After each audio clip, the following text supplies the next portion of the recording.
So it's 10:40 a.m. and I decided, since I'm so close to the ocean or so close to the South China Sea, might as well come and check it out. Basically came here, which is like maybe like a 20+ minute drive from the capital city, to check out this beach that's accessible to the public and see the South China Sea. And on the way here I was trying to see this hotel called the Empire Brunei, and then I realized that you can't really go in there too much unless you have private access, contrary to what I thought. This hotel there has like a very interesting story. It was initially like, you know, a private investment of someone in the royal family. It went through all kinds of mismanagement and became like a government investment or something of that sort. And it cost more than $1 billion to build, which just sounds crazy to me, you know. Having grown up in a place with democracy, even though my country has had a lot of issues with corruption and whatnot, I've always grown up with the idea that, you know, everyone is born equal. You know, some people might have more money than others, but everyone is equal in terms of how the law should be applied.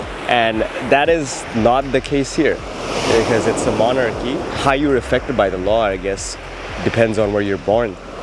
And it just blows my mind to think that you can spend $1 billion on a hotel, like a 6-star luxury hotel in a country that barely anyone's visiting. And then there's Kampor Ayang, the village where I went to yesterday, where there are people that are living in like houses with tin walls and stuff. That part doesn't make sense to me. Now obviously the average citizen is doing fairly well compared to most countries.